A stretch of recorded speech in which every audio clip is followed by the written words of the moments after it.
Public speaking, presentation skills, these are soft skills. And sometimes you never really know what's going to work. You're on one day, you're off the next. Time out. I'm sure you've heard that. I've heard those things. And let me tell you, that is absolute garbage. That is baloney. That is complete nonsense. There's nothing soft about public speaking or presentation skills. It is every bit as quantifiable as any aspect of physics, mathematics, or chemistry. You can, in fact, test these things. If I'm an engineer and I design some bridge, I'm going to want to test it before human beings are going over in their cars and it collapses to their death. I can't just say, well, let me wing it that day and I had an off day building a bridge. No. You test your bridge if you're an engineer. Guess what?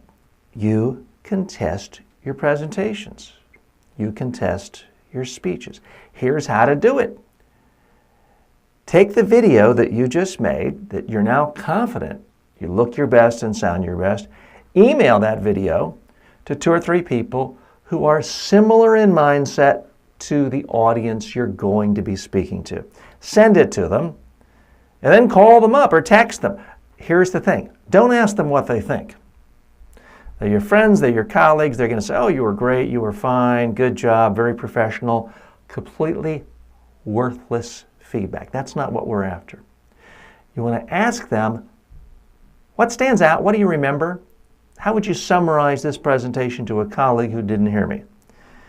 And here's what you're listening for. Did they tell you the 5 or fewer ideas, the messages you really cared about when you prepared this presentation? Can they throw them back in your face? Maybe a different order, that's fine. Different wording, that's fine. But can they, in fact, remember your messages and talk about them and throw it back? If they can't remember your messages, guess what? You failed. If you're using slides, ask them what slides they remember. If they say, oh, well, the slides were really professional, guess what? It means your slides were useless. If they can't remember your slides, throw them in the trash cans. You need to find out what stories they remember, what messages they remember, what slides they remember. And do they feel compelled to take the action you wanted them to take when you started this whole process?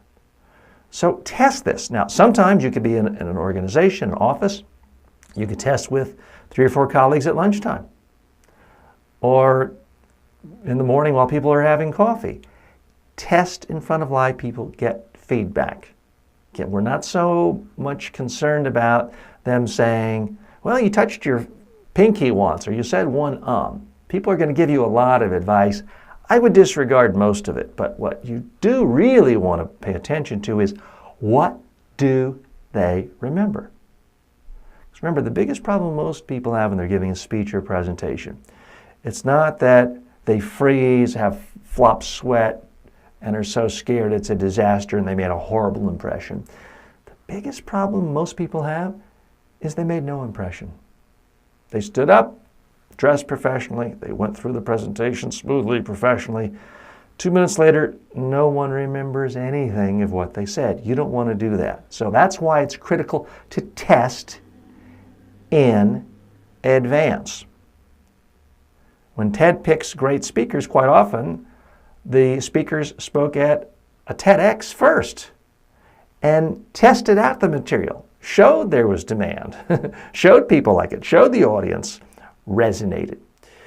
Al Gore, before he gave his famous TED Talk on global warming, gave that speech thousands of times for years before it attracted a huge audience on TED and then turned into a movie. So test your presentation on your audience, a sampling or a subset of your audience in advance. Because when you see that the speech you've prepared and delivered, 2 or 3 people who didn't know what was in it in advance can understand it and remember it, then when you're going in to give the real speech, it's virtually impossible to be nervous. You're going to have confidence, but confidence based on reality. Confidence based on legitimate proof. That's what we're after.